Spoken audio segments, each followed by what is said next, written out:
Hello, everyone, and most welcome to 803 of the Heidegger series. We will continue with our cross-reading or already prepared cross-reading, an article by John V. Canfield, Wittgenstein and Zen. We will continue where we left off at page 388. And we mentioned last time that Wittgenstein, similar to Zen, words are action or deeply interwoven with action, entangled. I think that could be a fitting word. The entanglement between words and doings is the alpha and omega of Wittgensteinian thinking. So also of Zen thinking. You do concepts.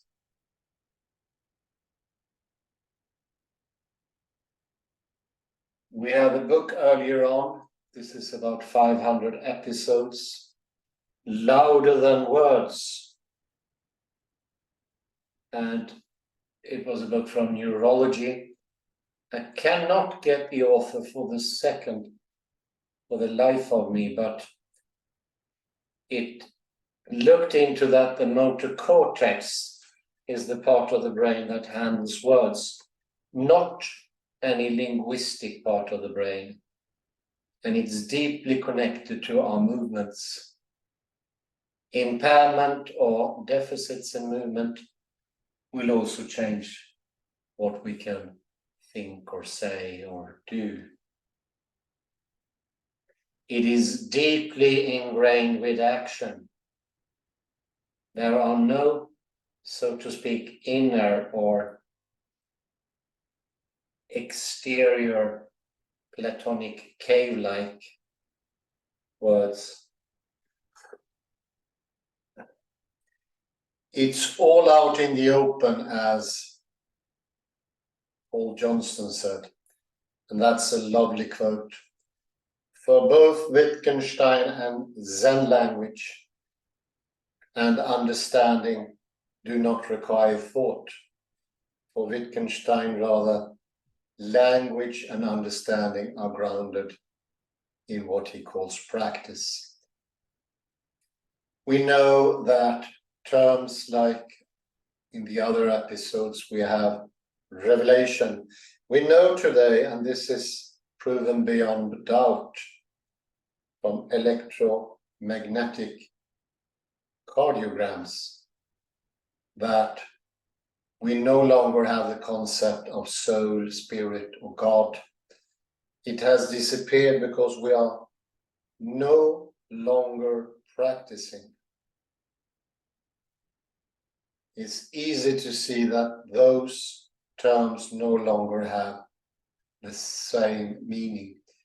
We have become left hemisphere individuals with concepts of this dimension, holistic concepts, if you like, no longer bear any meaning.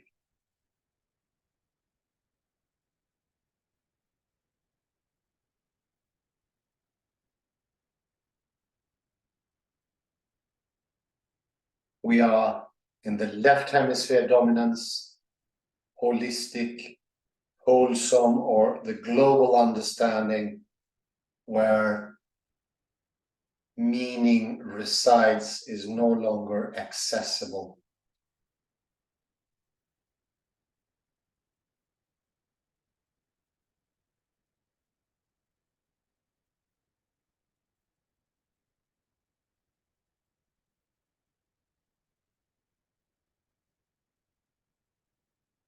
I think that is a very important point.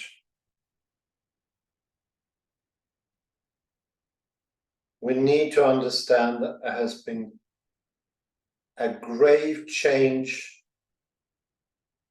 in our understanding since biblical time.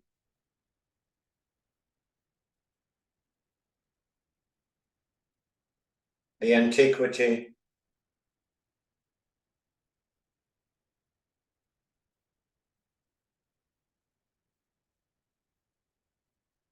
We are no longer the same ones. Our understanding, or what Wittgenstein usually calls the picture, the underlying non-verbal take, is today absolutely different.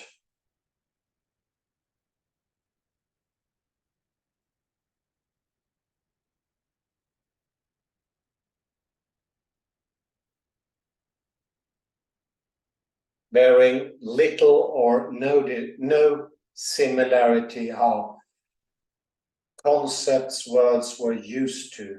We know use was overly dominant, absolutely dominant in all sectors until the event of at least the Renaissance. Then it slowly disappeared and words came to mean less and less.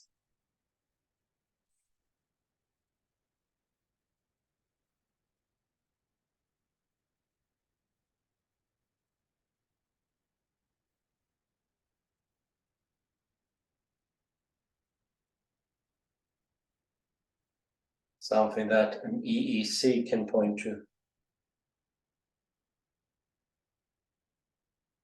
It doesn't depict thinking, of course, but what it does is to show if the thinking is wholesome, if it has connection to the body and the outer world as such.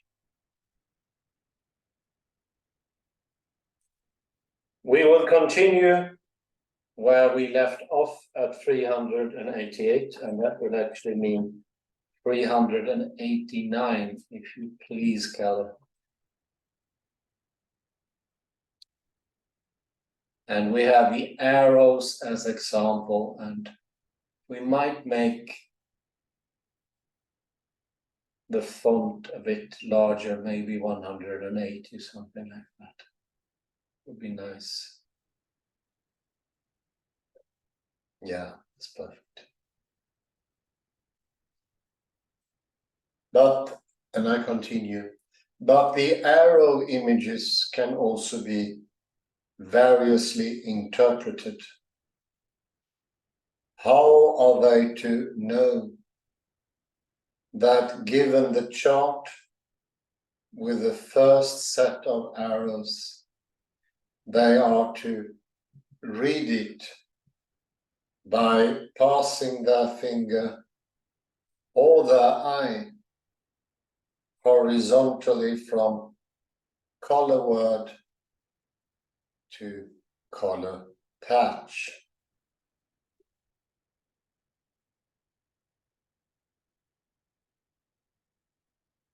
If the color chart by itself was not enough, because it could be variously interpreted, then equally the color chart plus arrow diagram will not be enough, because it can be variously interpreted.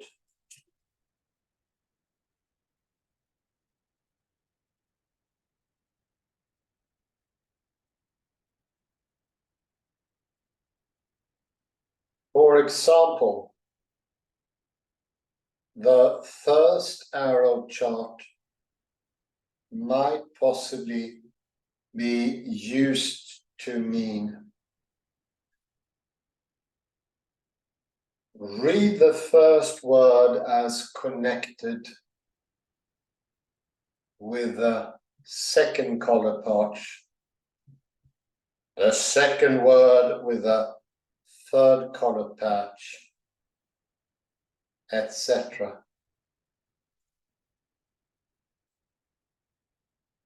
And no matter how many times we enlarge the color chart by adding pictures whose purpose is to determine an univocal interpretation of the chart,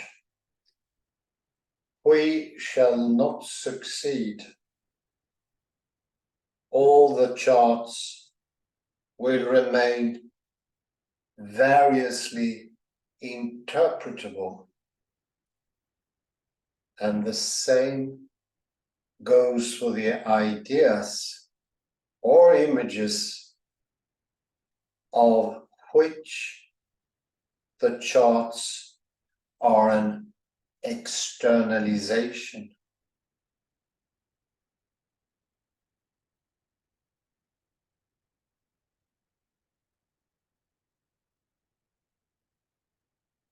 At some point, in order for us to be able to say that understanding has occurred, the hearer of the command will, without the intermediary of an appendix of some kind to his chart, just use the chart.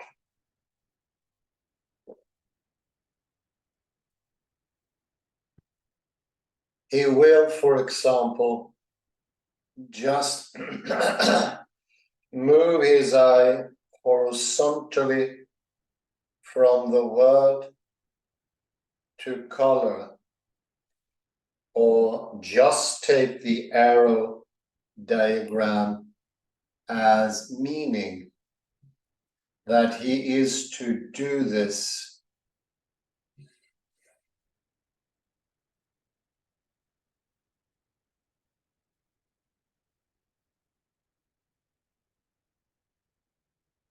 This just doing something is an example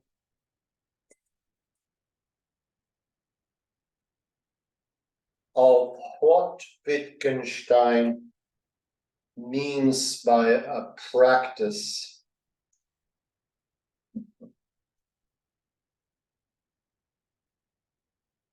When he says that practice is bedrock for the understanding of language.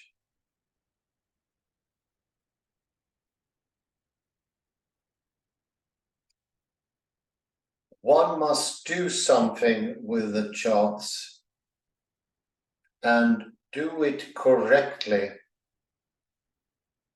in order to be said to understand the language of color commands.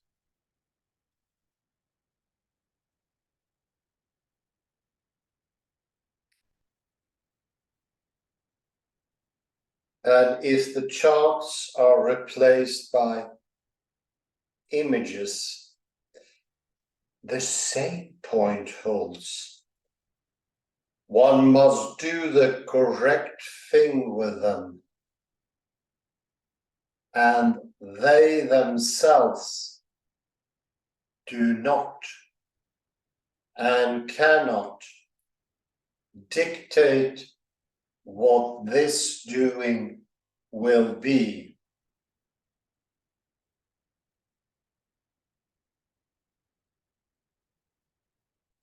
They cannot dictate it because they are themselves variously interpretable in a way that cannot be overcome by the addition of further ideas or images. Thus, in this case, it is doing or practice that stands as the foundation of the understanding of language and not the formation of ideas.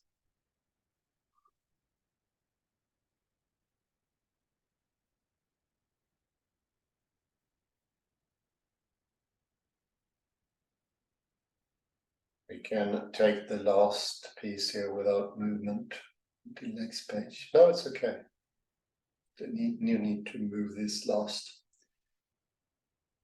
Given these observations, the view that it is necessary that understanding at some point proceed via thoughts is no longer attractive. For simply, if understanding can function at the ground level without benefit of thoughts, then why think that thoughts are necessary at any level?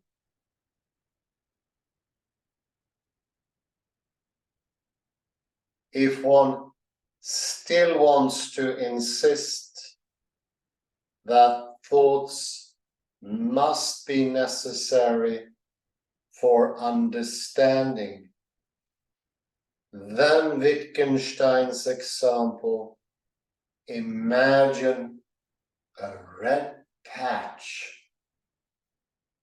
helps drive one from this who.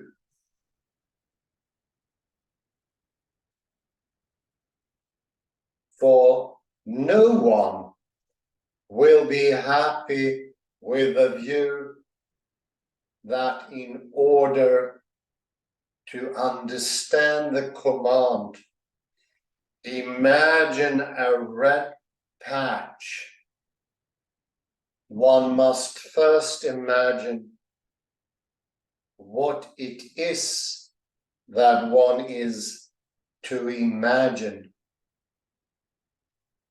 Here the command, as Wittgenstein says, in a slightly different context, would begin to stammer.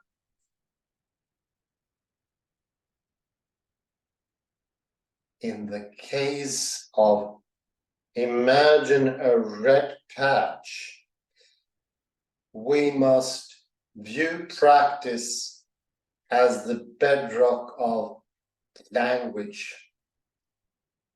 And we can view language as nowhere needing thought forms in order to function.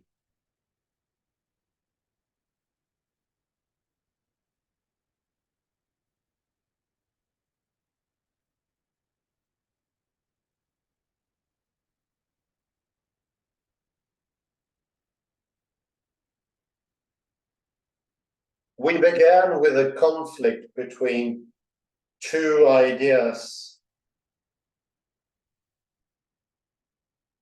On the one hand, the Zen ideal of living with a mind free of thought, which entails the possibility of understanding occurring in the absence of thoughts.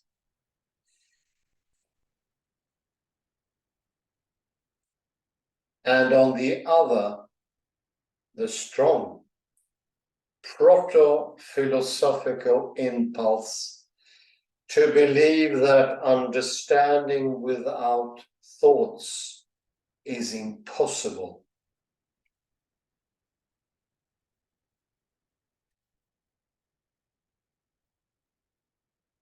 The considerations presented from Wittgenstein's later philosophy resolve this contradiction in favor of Buddhism.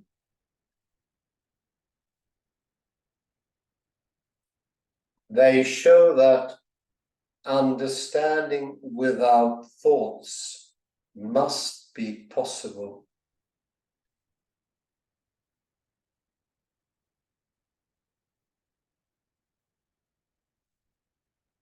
At some point in understanding and carrying out a command involving color words, a person must just do something,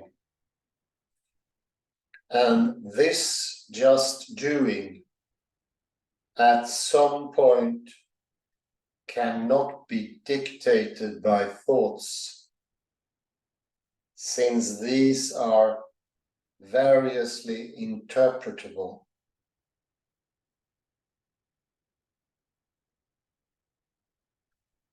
And as we can conceive, for example, of a person just reading a color chart in the correct way, without his so doing being guided and dictated by a thought. So we can conceive of him just following a command like fetch a red flower, without his being at any point guided or directed by a thought.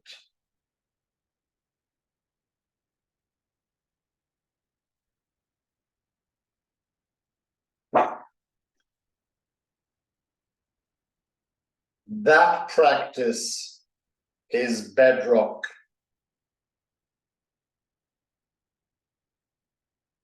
In the sense indicated, is expressed also by such sayings in Wittgenstein as this. We can leave it where it is. In der Sprache stimmen die Menschen überein.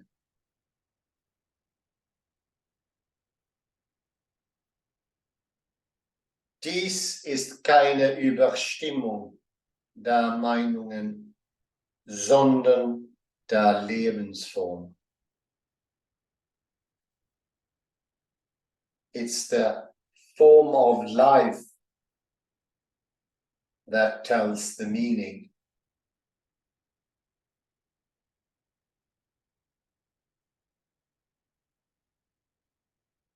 Just doing, Wittgenstein wrote in the Investigations, when I obey a rule, I do not choose. I obey the rule blindly. Blindly, without a mental act of choice or mental interpretation, without any thought at all. One acts, period, and this action, bare of thought, is practice, and practice is the bedrock of language.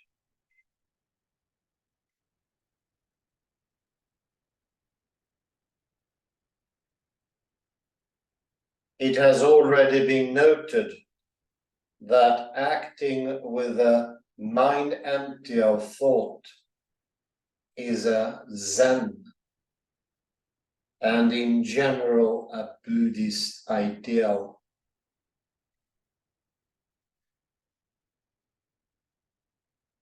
Practice and just doing coincide at the point where the just doings occur during linguistic interchange.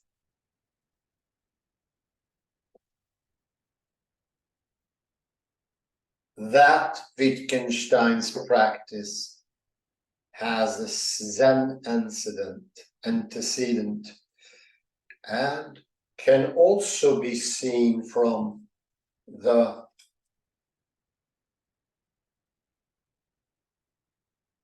following quotation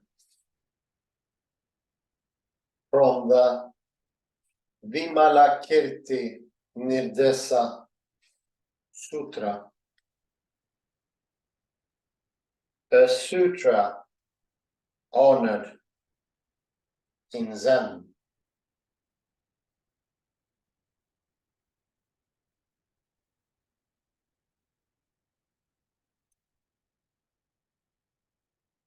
The Bodhisattva, pure interpretation said, activity and non-activity are a duality. But if the mind is kept from all mental conditions, it will be void like space, and pure and clean wisdom will be free from all obstructions. This is the initiation into the non-dual Dharma.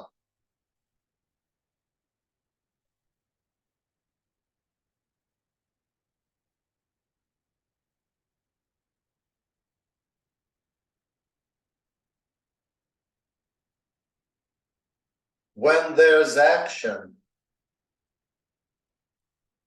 but when the mind remains free of all thoughts, duality is overcome.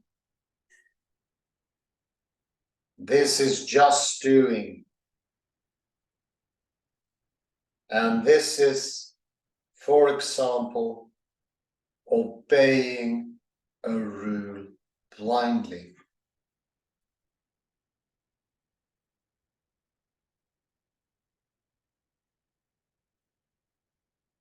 But there's an objection to the above ideas that should be discussed here.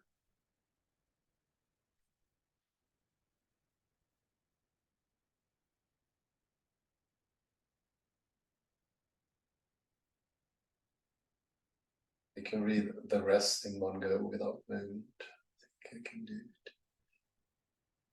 If it is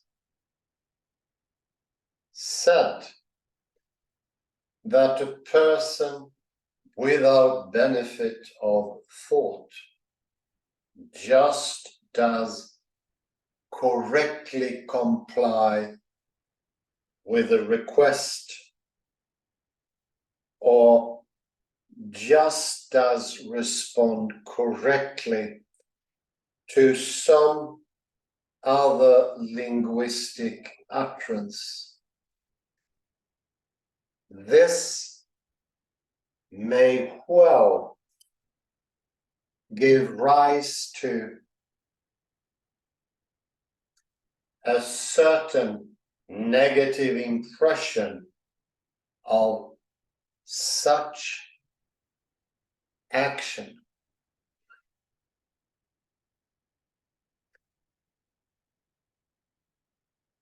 The impression leads to, or perhaps just is,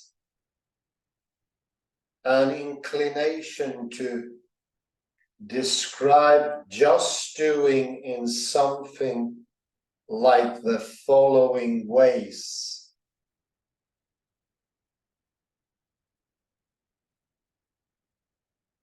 Acting without intelligence or without forethought.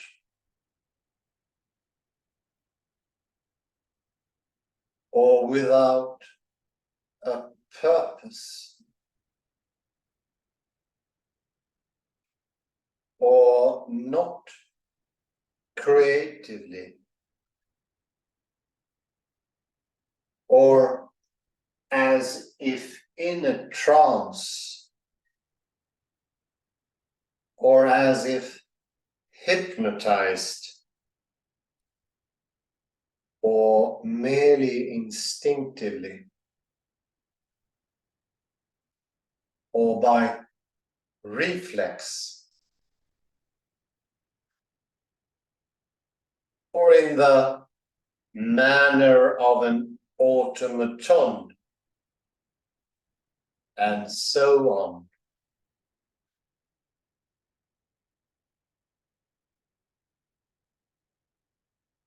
Given this impression, one is inclined to reject the notion that just doing can form the basis of linguistic interchange.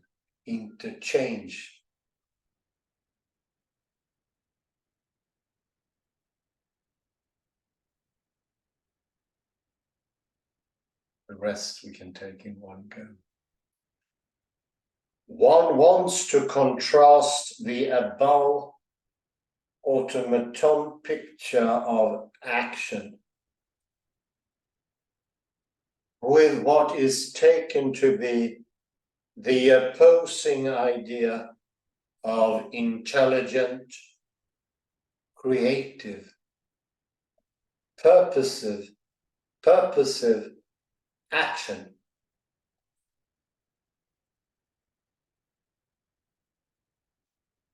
And to hold both, that the latter kind of action is what it is in virtue of being mediated by thought,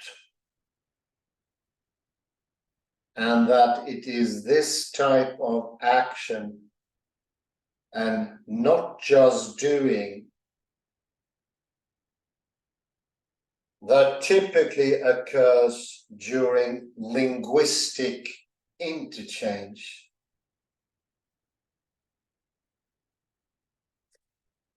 In other words, if language proceeds without the benefit of thought, then it proceeds in the manner of an automaton, or of a mere knee-jerk reflex, or whatever. And this cannot be.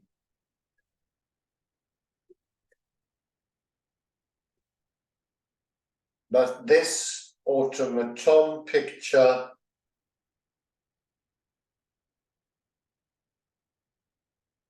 of just doing is wrong. We can wait there. The just doing in question is of the same kind as this For example, a hockey player takes a pass, feigns his way through one defenseman, outskates another, fakes a shot, and then puts the puck in the corner of the net for a goal. Here, there is action which is creative, intelligent, and purposeful.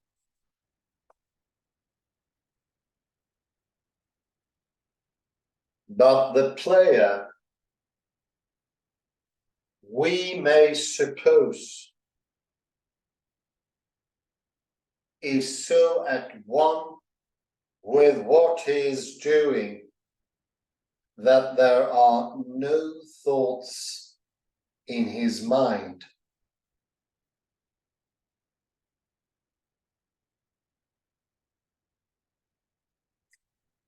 Just as one can respond intelligently, correctly to a move by a defenseman, but without one's response being mediated by thought, so one can respond intelligently and correctly, but without thought to say the command to fetch something red.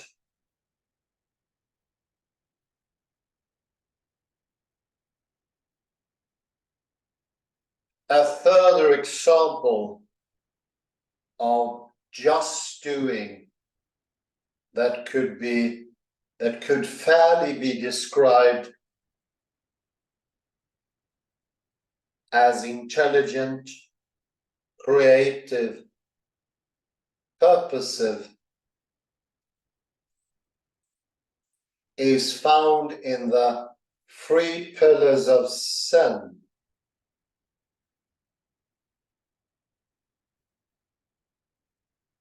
Where a contemporary Zen practitioner is quoted.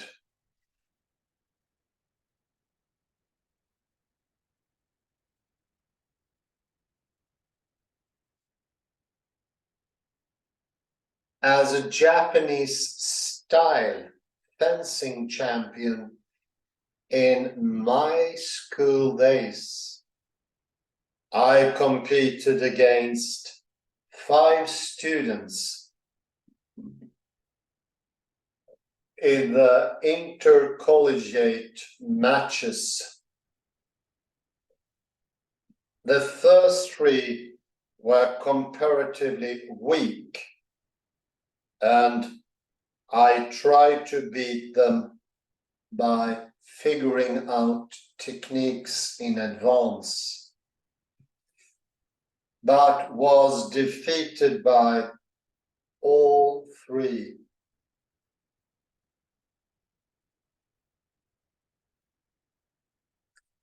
When I faced my 4th opponent, I was overwhelmed by a feeling of responsibility.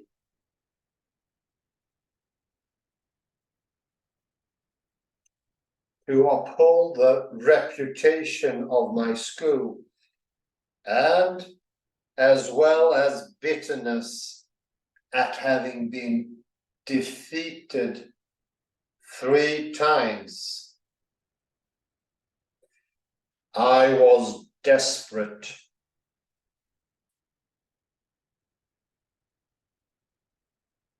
Without thinking, I instinctively leapt at my adversary and then returned to my place not knowing whether I had won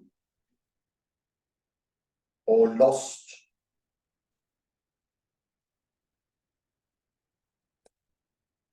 Later,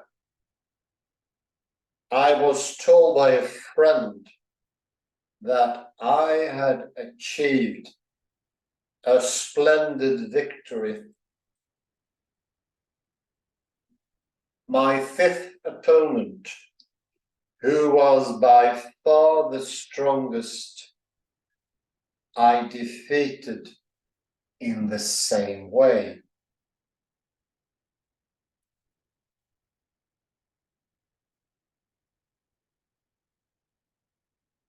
In these two contests, I experience moments which I call the naked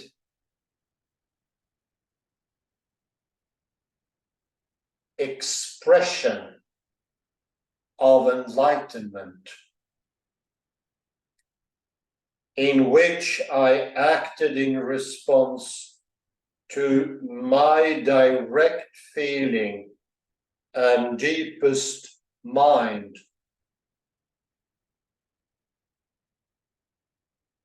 without considering victory or defeat, opponent or myself, and with no awareness of even engaging in a match. Faced with a situation involving life or death, one can act instantly, intuitively, free from illusion,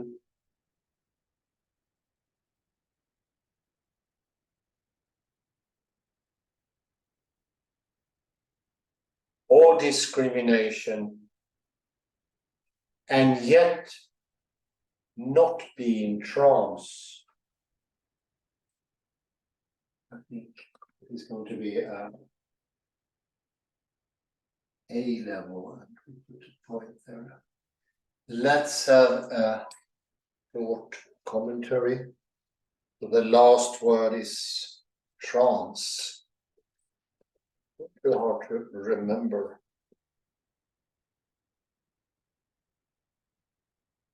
It's page 392.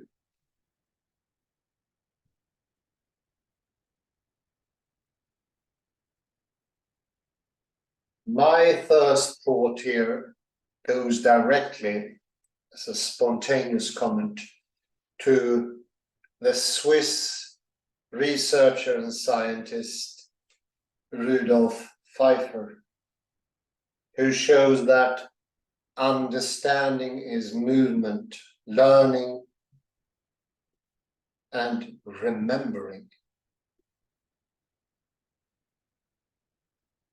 Rudolf Pfeiffer kills off the computer / clock is just one F. It's just the one F.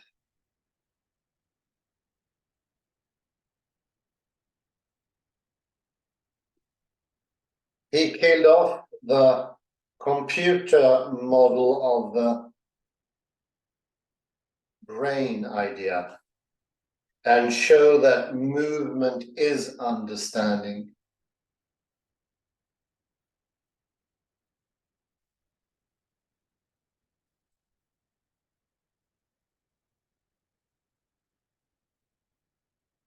If we go to, there's another hint here on page 389.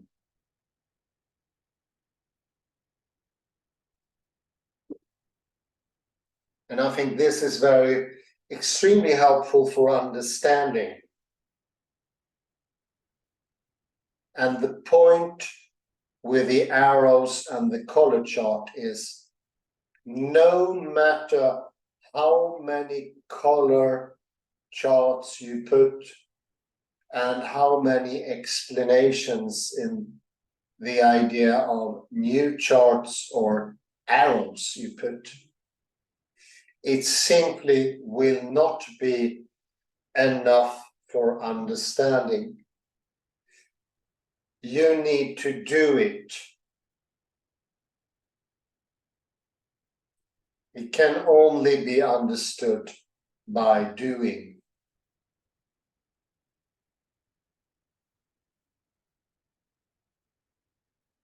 We see on the third paragraph, this just doing. It's the third paragraph on that page. Page 389.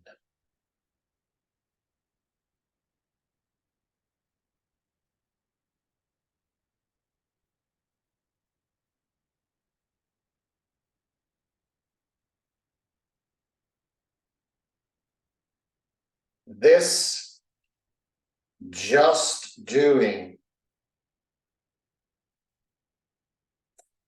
of something is an example of what Wittgenstein means by a practice. So it can only be understood by doing. Without doing, there is no proper understanding, or it will be severely limited. It will end in an empty concept.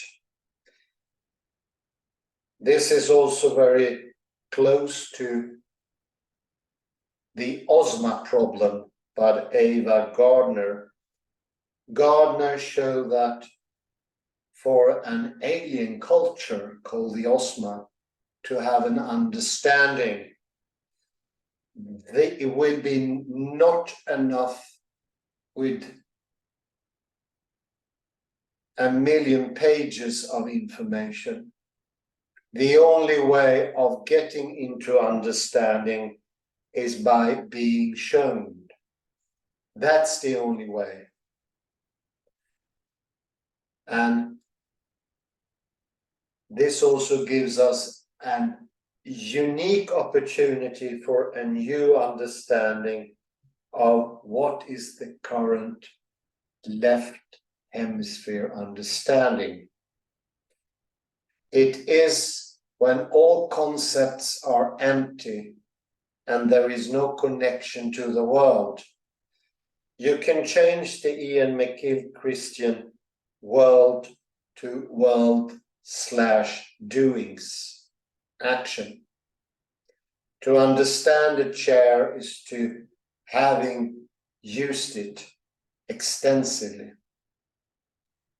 There is no absolute difference between the word and the thing. Neither are they the same. So they're both the same and not the same. This goes for chirality and it goes for the wave and particle in quantum mechanics.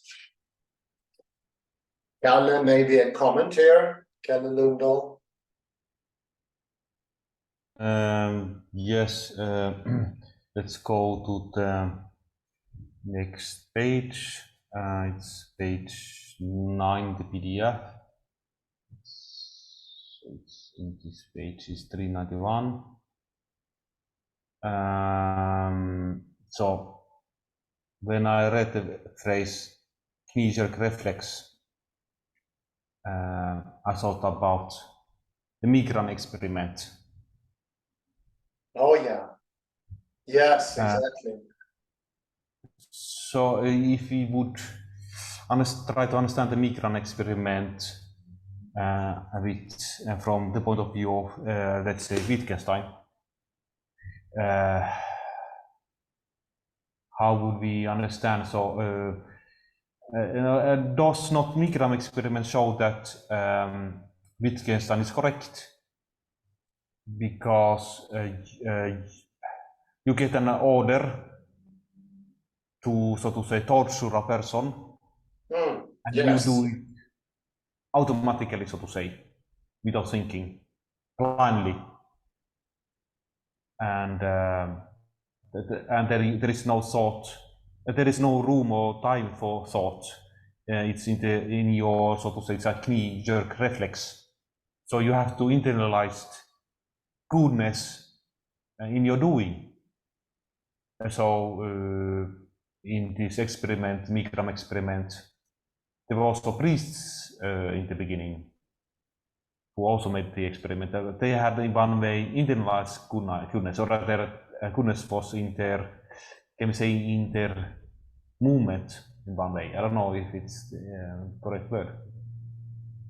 It's one could, I think there's one person who's that, I think his name is Meyer. He went even further in the direction, maybe of Wittgenstein, and it is when you're not internalizing or you're not doing enough the concepts, your own thinking, when you're not acting enough, you will not be able to uphold your character, so to speak. It's a different way of looking at will. Very hard to speak of a will at the moment, but what Meyer said is that if you practice every day, which very few people do today, you will be able to uphold your character and, for instance, not kill the person in the experiment, which is extremely rare today. Most people do, sadly enough, kill off the person.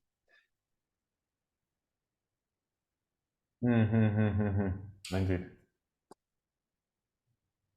So, returning to Wolf, Pfeiffer, do you hear me? Oh yeah, I hear you now. It's Rolf Pfeiffer, I thought it was Rudolf. Yes, it's Rolf. So he's from Zurich, but he went to Japan to work in Japan. I think because Westerners are not able to understand his insights. So what Pfeiffer showed is that intelligence is in the movements. And we I see what you mean. Very good. Yeah. I had no idea. Very good. And we can recommend to the viewers to watch his TED Talk, where he demonstrates this with the help of a robot. And he gave lectures in Tokyo. So how very interesting, Kalle. I had no idea. And obviously you're right. Yeah. Osaka University. And this is and the insights from this paper actually will show why Japan will will have a, what do you call it? They were advanced to us Westerners. Because they are not in this, let's say, this duality, thinking that intelligence is in the words in some way, or no, words without concepts. You need training. That's the key word. Oh yeah, you need training. You need interaction with the world and all those things. And we tend to ignore it. We tend to think like David Chalmers, consciousness is just somewhere out there or in there or somewhere. And thoughts you can have without doing anything. They have, it seems like in their world, thoughts are just no connection to the world, no connection to our life world, what we eat, what we want to do, with our history, with our culture, all our books. No, words are still there. It's an oversimplification. It's not absolutely wrong, but it's to 95% an oversimplification. It's deeply connected to how we do things. It doesn't make any sense that a monkey wouldn't, as I said earlier, why would a monkey have the the thought chair or bottle or pen. It doesn't make any sense. Or even, I would say a monkey wouldn't even be able to say, to think I want, not in the way we do, or I like you or something like that. Okay, they can give you a hug. I don't say that they're evil or they don't care, but like and understand. You see, it's deeply connected to our much more complicated way of behaving and being. Human movement is incredibly much more complex than the movement of a chimpanzee. That's indicated already. And we tend to disregard that. We just look at a human being in a photo and then we see the monkey and we say, they are not very dissimilar, they're very look alike. But then you don't have the movement. And if you see the movement, you know there is no grace to a monkey as it is with a human being in movement. Or his hands or her hands. It's not the same as our hands. Not at all. Indeed. Well, this is supposed to be a shorter one. What do you say, Kalle? Should we? Yes, let's end there. Well, very interesting.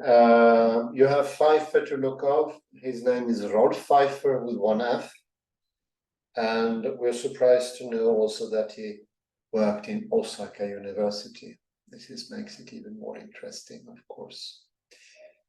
It reminds me, I read a book a couple of years ago, one of those famous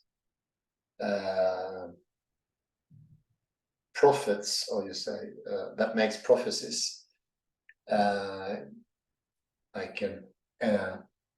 Not a religious prophet, but he made a lot of prophecies before. And he thought that Japan will take over AI completely. It wouldn't be surprising learning that Pfeiffer's been in Osaka, Japan. Why, thank you very much, Kalle Lunda, for participating. Thank you very much, everyone, for listening in. Have a very pleasant day, afternoon, or evening, wherever you are. All the best. Bye-bye. Thank you.